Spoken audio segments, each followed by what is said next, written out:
Meron kayong pinatay na pagkarami-rami, libo ang pinatay ninyo. At isa lang ang inyong binuhay kapalit ng 2,000. Ito na nga yung online. Mr. Chair, that is baseless, I would tell you. I'm sorry, but I think the figures will show Who that... are you to say it's baseless? Mr. Chairman. Wait a minute. 2,000 na talagang given na yung numbers na sinasabi niya, exact numbers yan, 2,000 ang natanggalan ng hanap buhay. Am I right, Ms. Javier? Yes, Chair, you're correct. So meron kayong 2,000 na pinatay nyo. It is not, Let's Mr. wait a minute. Chairman, Pinatay nyo negosyo. if I may, Wait a Mr. minute. Chairman. Let me finish and then let you talk. 2,000 ang tinanggalan nyo ng hanap buhay, pinatay nyong negosyo, and then kapalit ng 2,000, isang kumpanya lang ang inyong binuhay.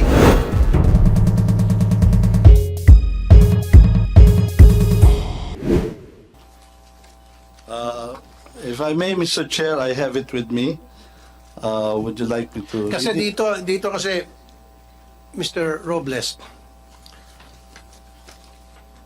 dito sa opinion na ibinigay ng OGCC, opinion number 070 series of 2023. Okay? Makapal to, maraming pages to, pero I'll go straight to the page wherein it says here, aside from OGCC's conduct of an individual review of any contract, agreement, or arrangement of PCSO with a game proponent for the launching of an online game on an experimental test run basis, PCSO shall likewise secure the Office of the President's approval pursuant to Section 10 of the PCSO Charter. Mr. Chairman, if I may, that is referring to a different game. Birthday Panalo po yan. We're talking about online dito. Walang sinabi dito birthday panalo. It says here, launching of new games with a game proponent as an agent on an experimental test line basis and procurement of several online betting systems or platforms. Never na minention dito ang sinasabi ninyong bingo panalo. Birthday Panalo po. Ito po Birthday yung Panalo. aming sa web-based application betting platform which is specific with Pacific Online Systems dated 21 December 2023. Yung sinasabi ng 70, it's on page 17, birthday panalo po. It doesn't matter, Mr. Robles, regardless. Sinasabi ng OGCC, any contract agreement, any contract, regardless kung yan ay birthday panalo o e-lotto, dito, very clear, any agreement or any contract or agreement or arrangement of PCSO with a game proponent for the launching of an online game. So yung birthday panalo, online yon. Yung e-lotto, online yon. So sinasabi, any online game, kailangan may permiso from the OP. Regardless, kahit na ibang game yung sinasabi mo. The fact na sinasabi ng OGCC, ulitin ko for the nth time, any contract agreement or arrangement of PCSO with a game proponent for the launching of an online game. Online yung iloto, di ba? Yung birthday panalo, online pareho. Pagbabanggay mo parehong online. So therefore, kung pareho silang online, pareho dapat may permiso sa Office of the President. I respect your opinion, Mr. Chairman, but I am specifically referring to the memorandum of the OGCC sa contract review nila sa amin of 21 December 2023, which is much later, Mr. Chairman. Regardless, I see what you're coming from. I understand what you're saying. Exactly. Pero again, nais kong ipa-remind sa inyo lahat dito, sa iyo especially, Mr. Robles, yung sinabi rito ng OGCC. Sabi mo, ibang laro yung hiningan nyo ng opinion. Ang hiningan nyo ng opinion ay tungkol doon sa birthday panalo. Okay, nandun na tayo. Online game. Tama. PCSO na iloto, online game din. Parehong online game. Regardless kung magkaiba sila ng hiningan nyo ng opinion.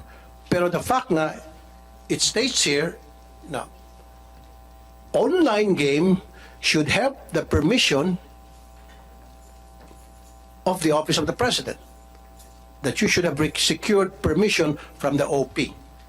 I'd like to ask the opinion of Mr. Juni Kua here, the chairman of the PCSO. Mr. Kua, ano po masasabi nyo? Well,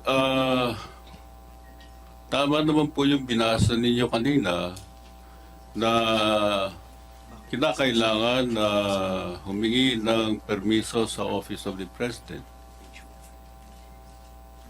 I'm sorry po, sir. So, you agree with me doon po sa nabasa ko, Mr. Kua being the chairperson of PCSO? Well, nakita ko naman pong binasa niyo yun doon sa provision ng charter at yun din po ang pagkakaalam ko. Thank you, Mr. Kua. Okay, Mr. Robles, ayan, pati yung chairman ninyo sa PCSO, naintindihan po yung sinasabi ko, naintindihan po yung binasa ko, very simple lang po talaga yon.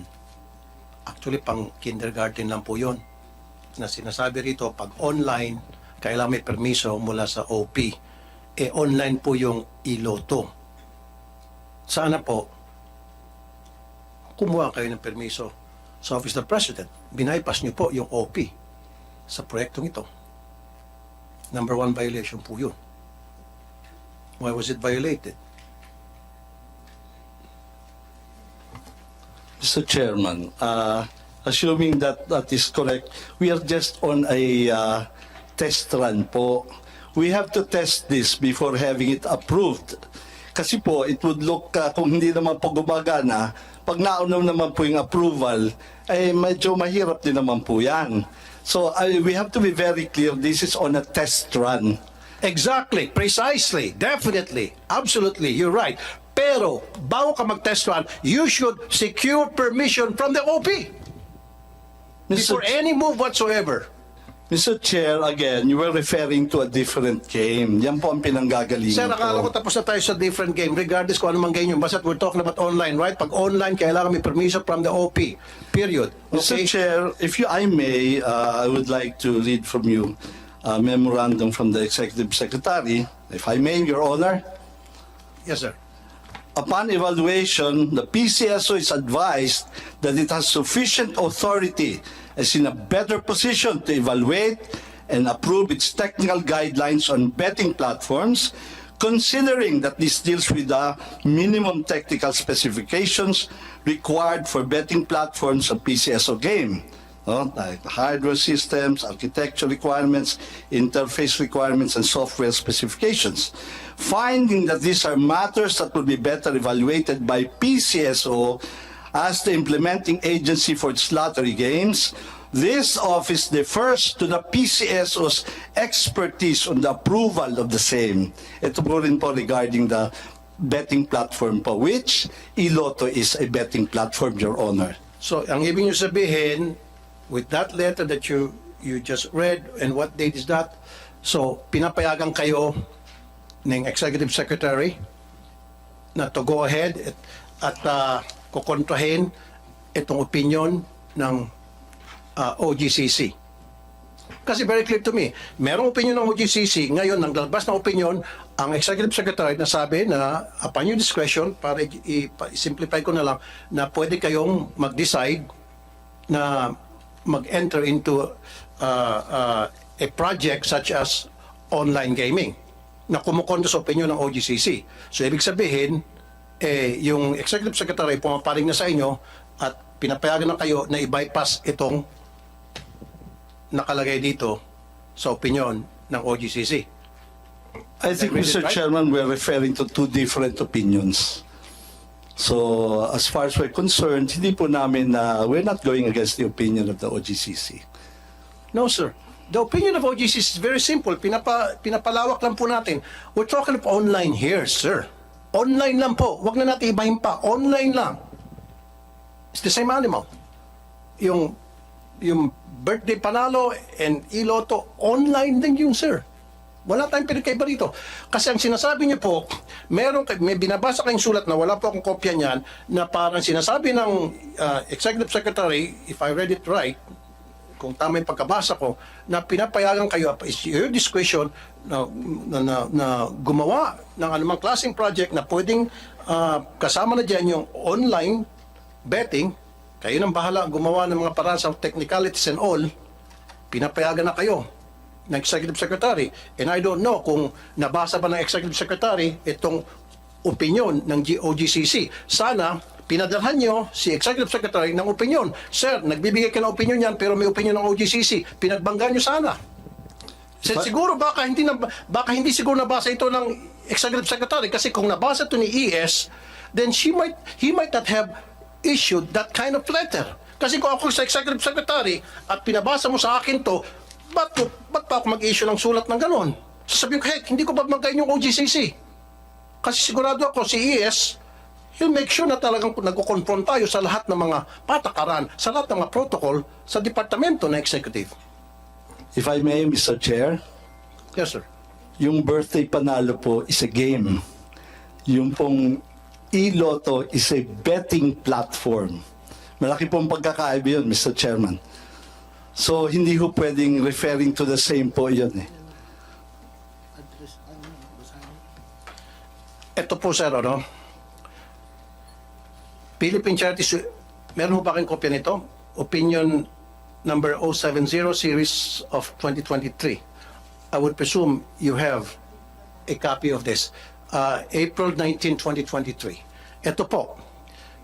For attention, Philippine Charity Sweepstakes Office, Melquiades A. Robles, kayo po ito, General Manager, regarding, ito na po, launching of new games with a game proponent as an agent of an experimental test run basis. Ito na nga po yun, test run basis. Sinabi niyo na po kanina yun. Experimental test run basis and procurement of several online betting systems or platforms. So dalawa na yon. Sapul na dito yung iloto at sapul na rin yung birthday panalo. Ayan na, sir.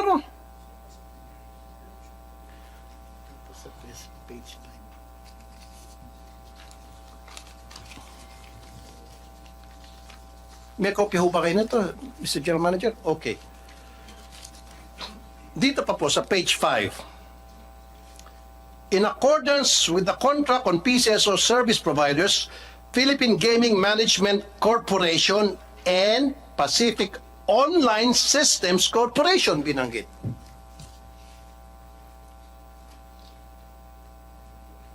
Di ba?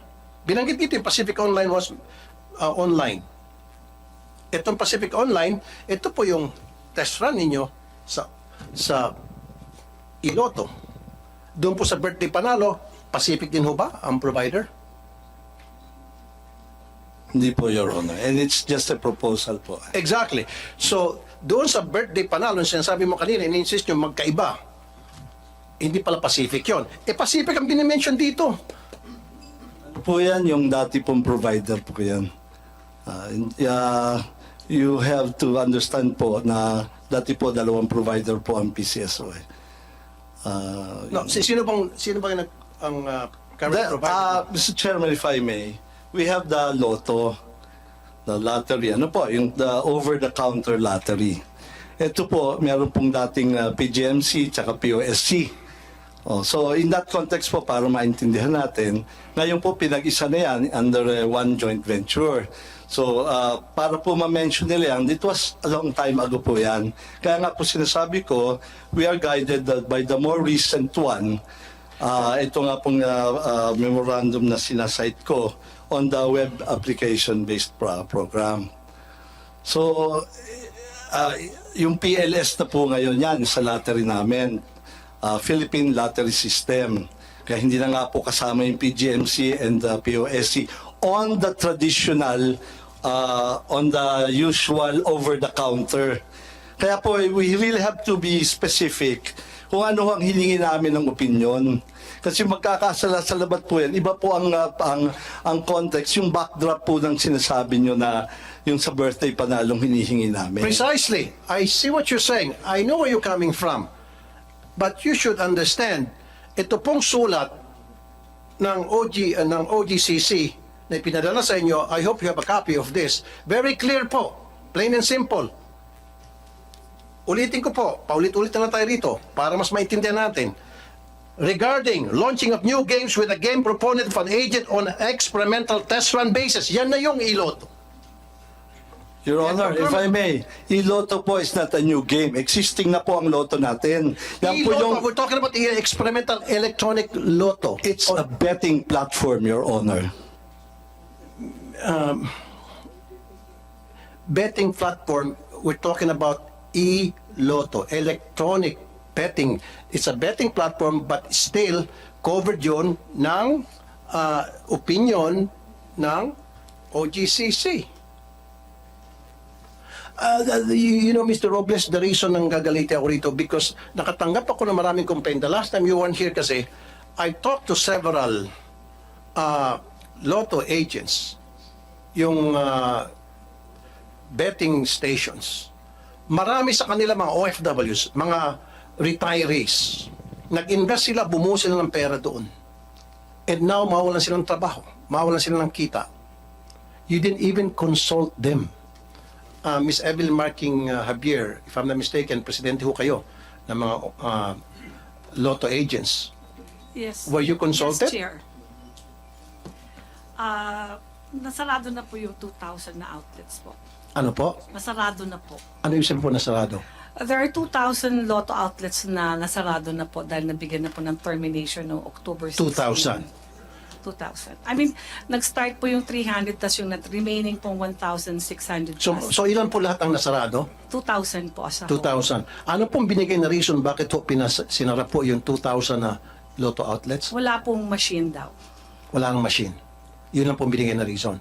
Pero were you consulted na nainformahan po kayo na magkakaroon kami ng e-lotto Hindi po. na posible maapektuhan ang ilan sa inyo o marami sa inyo? To my understanding, Chair, with the previous administration, they had plans of having that. Parang pag-aaralan pa po.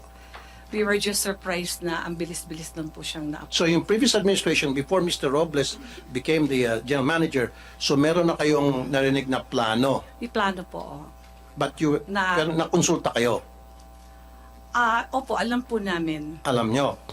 Ang kinagulat nyo na lang, all of a sudden, boom, natuloy na. Opo. Okay. Mr. Robles, you might want to answer. Thank you very much na in-acknowledge you na it's not under my time. Kung nga po ang tatanungin niyo po, it should be 11,000 outlets. Had it been under my watch, Mr. Chairman, hindi ako papayag sa 6,500. No? That is a fact. Hindi po under my watch to, and I even asked my managers, why did you allow? And sila po ay kausap ng GM. I'm surprised why they did not raise that up. They're very close po with the past administration. So, well, they have the reasons for not saying it. Tama po sila. Hindi po dapat. But ang trust naman of that administration is to modernize the 25-year-old system. Now, dalawa pa nga na laging nagbe-breakdown. So, tama po kayo. Hindi ho dapat pinasarayan at marami pong nawalan. At even po kami sana, we could be getting more income had the previous administrator not implemented that. When I came, awarded na po yan. May timetable na po ang implementation. Ms. Javier? To my understanding, kasi I was there during the opening, the PCSO then said that they're going to initially order 6,500 because katatapos lang po ng pandemic, hindi po yata kakayanin na ganun kadami yung order nila na machine. So we were just wondering, I mean, with due respect po, no, GM, nung time po na nag-order po ng machine na 6,500, kayo na po yung nakaupo. Your Honor, that is a big lie. That is a big lie. Our records will bear us out. I will have to correct this because this is a very, very big lie. And if she's under oath, Your Honor, she will be in trouble. To my understanding po, I mean, okay, granting po na na sila yung nag-order niyan. Pero during your time, alam niyo po na maaapektuhan yung 2,000 na agent. Sana po, gumawa na lang din po kayo ng paraan na tulungan po kami na wag pong masarado yung 2,000 na yan. Kaya po, masama po yung loob ng mga lotto agents kasi parang dahil po dyan sa e-lotto, parang hindi yun na po tinulungan yung mga iba na makapagbukas po sila. Kasi dati ho pre-termination lang, sumulat kayo, tapos ginawa ginawang termination, tapos nag-stoppage. From the stoppage itself po, dapat hindi na po kayo nag-issue mismo ng termination na kayo po yung nakapirma. Doon ho yung talagang alam na nila na talagang wala na pong aasahan. Kung stoppage po yan, kung mag-aantay po ng machine, sana hindi na lang po sila terminate. So ano nangyari po doon na Ms. Xavier doon sa 2000 na Sarado na napasara? po sila lahat. Sarado na po lahat yung ano. Yun nga po yung humihingi sila ng tulong sa akin na kung maaari po na mabigyan sila ng chance na makapagbukas ulit. Ang problema po, wala po talagang available na machine. Pero open naman po nang mag-apply ulit. Pero ang problema po, mag-aantay nga po sila kung kung kailan po magmamachine. Pero to my understanding, hindi pa po yata nag-uumpisa yung procurement or do sinasabi po ng mga branch managers na magkakaroon po. Saka before po, umasa po yung mga ibang mga agents po na hanggat wala pa pong machine, yung po ng mga lumang machine namin na ginamit dito sa Luzon, ang ipapagamit. Ang alam ko po, parang dati pumayag nga po na yun ang gamitin. Hindi po namin alam kung anong nangyari, kung bakit. Kasi kung I already approached also po the OGCC, that's why I was late last time in coming here. Nakiusap po ako doon kay Attorney Quevedo na kung pwede pong i-extend po yung ELA para po hindi na muna ho sila magsarado at pagbibigyan sila hanggat 4 months. Ang pakiusap lang niya po sa akin na i-inform ko daw po si GM na mag-apela lang para magkaroon po ng time na wag sila munang masarado kasi naaawa. So you're not sila. granted your request for an appeal? Kasi po, ang hinihingi lang po ni Attorney Quevedo that time is kung pwede daw pong sumulat sa kanila ng letter po si GM or si Chairman Kuwa na humihingi po sila ng extension para ho magkaroon po ng time kung merong o-orderin na machine or something. Pero sinabi ko po yun kay AGM Arnel Casas na yun po yung request ni Attorney Quevedo na kung pwede gumawa po sila ng sulat na nire-request po nila na ma-extend po yung yung ELA para patuloy pa po sila na makapatuloy po na makapagpatay at hindi masarado yung 2,000 kasi naaawa rin po siya dun sa mga agents na yun.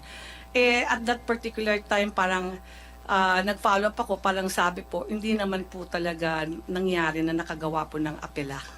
Kasi Mr. Robles, 2,000 na mga lotto agents, sinibak nyo, tinanggalan nyo sila ng hanap buhay, pinatay nyo in short. Pero yung kita sana napupunta sa kanila, napunta ngayon sa Pacific Online Systems Corporation. Meron kayong pinatay na pagkarami-rami, 1,000 ang pinatay ninyo. At isa lang ang inyong binuhay kapalit ng 2,000. Ito na nga yung online. Mr. Chair, that is baseless, I would tell you. I'm sorry, but I think the figures will show that... Who are you to say it's baseless? Mr. Chairman. Wait a minute. 2,000 na talagang given na yung numbers na sinasabi niya, exact numbers yan, 2,000 ang natanggalan ng hanap buhay. Am I right, Ms. Xavier? Yes, Chair, you're correct. So meron kayong 2,000 na pinatay nyo. It is not... Let's Mr. wait a minute. Chairman, Pinatay nyo negosyo. if I may, Wait a Mr. minute. Chairman. Let me finish and then let you talk. 2,000 ang tinanggalan nyo ng hanap buhay, pinatay nyong negosyo, and then kapalit ng 2,000, isang kumpanya lang ang inyong binuhay. Go ahead, Mr. Robles.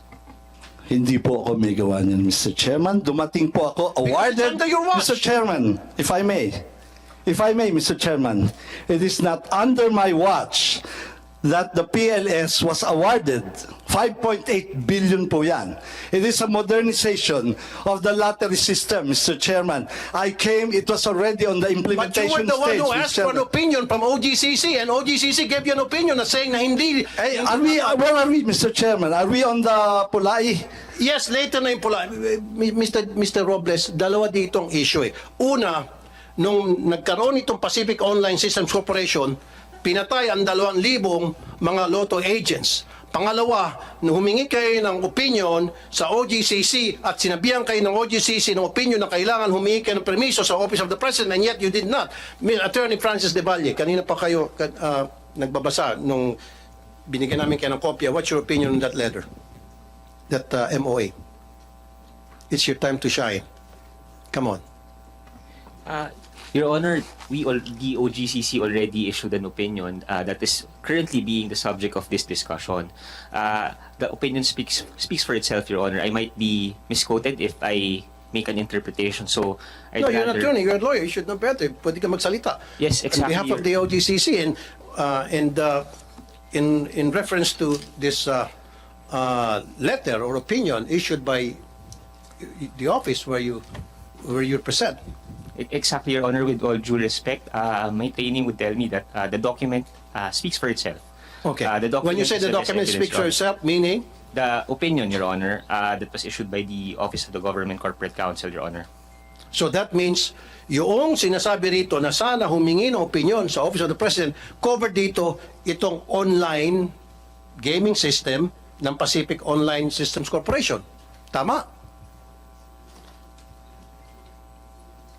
No, Your Honor, don't look at him. Yeah, yes, Your Honor. Basically, the... No, yes or no lamang, attorney. So, sabi mo, it is what it is. Parang ganon, di ba? Now, yung nakasulat dito na opinion ng OGCC, does this cover the online lotto o e-lotto? Yes or no lang. Huwag na ho tayo magpasikot-sikot dito, sir. Nabasa mo naman na. At tinawagan mo na, I would assume you would have called people na who could give you enlightenment on this issue. Yun ang gusto kong tanongin. Kasi sinasabi ni Mr. Robles, magkaibang laro.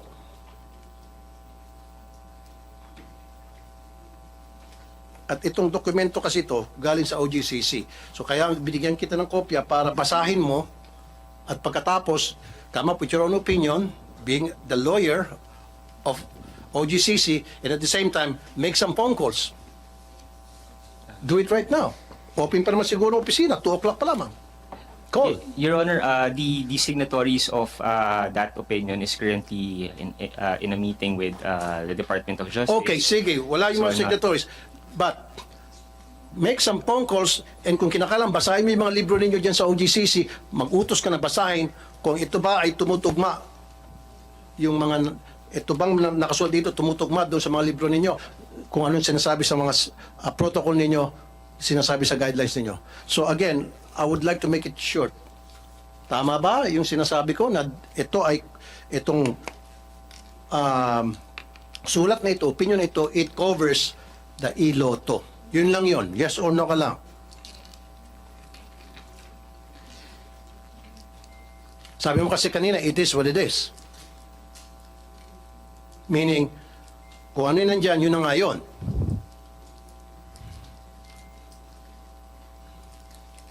Your Honor, Kasi si Mr. Kua, yung chairman ng PCSO, he already gave his stand. Sinabi na niya na tama yung nakasulat dito at tumutugma doon sa sinasabi ko. So ngayon ikaw from OGCC.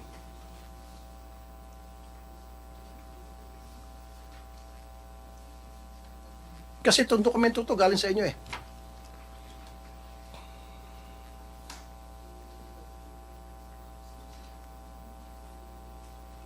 Come on. Kung kinakailang hanggang madaling araw tayo na alas 12 rito, I won't mind. Promise. Comsec, mag-ready ka nga ng mga kumot banig dyan. Hindi nga. Gusto ko opinion ng OGCC kasi nakakuha ko na ng opinion mula sa PCSO from Chairman Juni Kua na sinasabing yung online lotto, e-lotto, ay covered dito. Yun ang pagkakaintindi ko. Am I right, Mr. Kua? Para kunin ko ng opinion ng OGCC. Tama ba yung pagkabasa ko, Mr. Kua? Was it plain and simple? Na yung nakasulat dito, covered na yung e-lotto.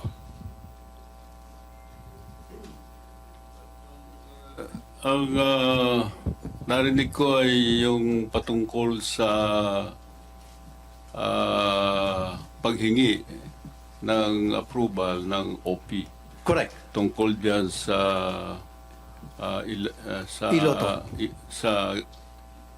sa opinion ng OGCC. Correct. Kung ano man yung nakasaad diyan at kinonfirm ko lang na narinig ko yung binasa ninyo na kailangan ang OB approval. So do you agree with me na dapat yung online or iloto kailangan ng approval ng Office of the President per opinion given by OGCC? You agree? Yun din po ang honest opinion ko. Honest opinion. Thank you. Thank you. Now, it's your turn, Mr. Valle, Corporate Secretary, Yes, Your Honor. So, Corporate Attorney. yeah, thank you, Your Honor. So this contract review pertains to the memorandum of agreement for the one-year test run of the web-based application betting platform executed by the PCSO and Pacific Online Systems Corporation. And I'm just reading from the contract review issued by the OGCC, Your Honor. So, itong contract na ito, itong opinion na ito, na ibinigay, ulitin ko ulit, sir, na binigay ng OGCC, does this cover yung iloto na kailangan dapat humingi ng permiso from the OP?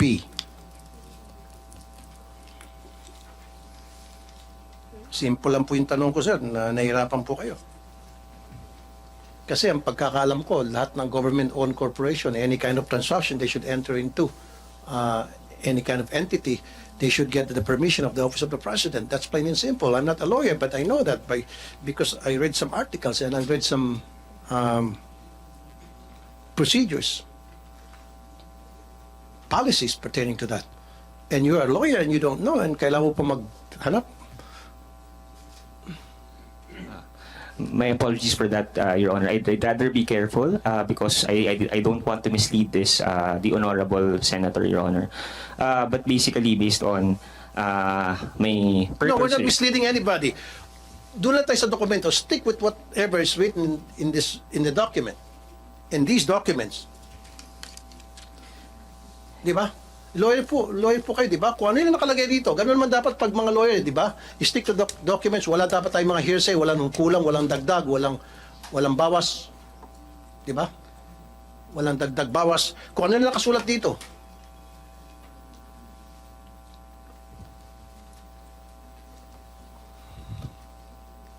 Basically, the opinion has 4 points, Your Honor. Number one, that the procurement of WABP pertaining to the memorandum of agreement that was given to me is within PCSO's mandate. Second, that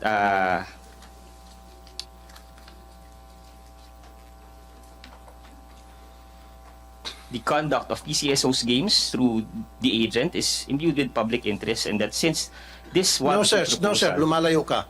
Ang gusto ko lang po talaga, meron na opinion po yung chairman. Ang gusto ko lang sabihin sa inyo dito, itong nakasulat, ang gusto ko lang malaman dito, malaman ng lahat, yung nakasulat po dito sa opinion ng OGCC. Kasi kanina sinasabi ni Mr. Robles, 2 different games.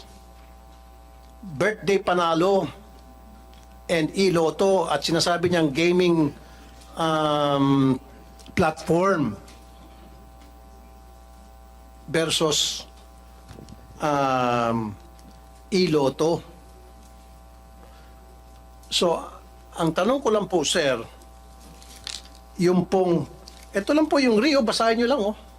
Yan lang yun, sir. Yung RE, regarding sa first page, and then sa page 5. Yun lang po yun, sir.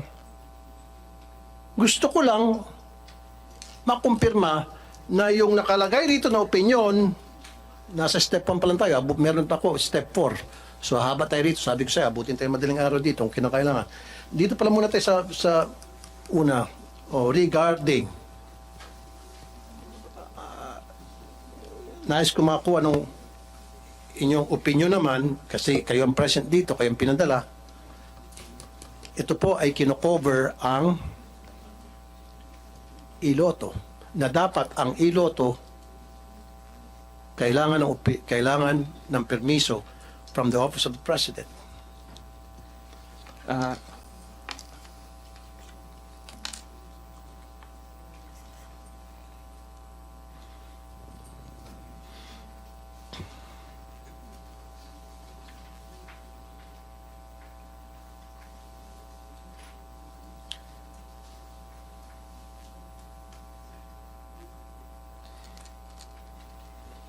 Your Honor, Maybe under Corporate paragraph Secretary 5, next time, patawag natin yung mga signatories dito sa next hearing.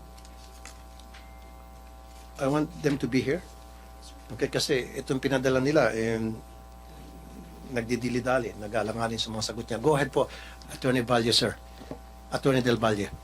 Sir. Your Honor, under paragraph 5, page 23 of the contract review 2404, it is PCSO was reminded that most importantly, the requirement under PCSO charter requiring prior approval from the Office of the President to undertake a mobile or online betting platform Yun. should be observed, Your Honor. Exactly. Thank you. Game over. Two opinions. Mr. Robles, na dapat humingi kayo ng permiso from the Office of the President. Now, meron kang binasa noon, sulat from the ES. Maaaring nga legit yung sulat na yun, although hindi ko nabasa.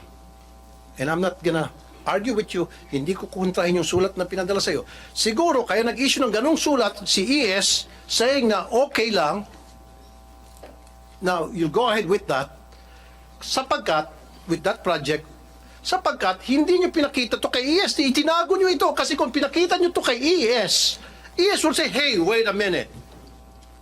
Maghukas kamay siya, ayokong gumawa ng kung ano mang opinion na gusto nyong gawin ko, o sulatin ko, sabihin ko, I'm not gonna do that because ayokong kontrahin ang OGCC. Magbabanggaan ang OGCC at saka ES. At I'm sure ES is a very smart person. Hindi siya magpapadalos-dalos. To his credit.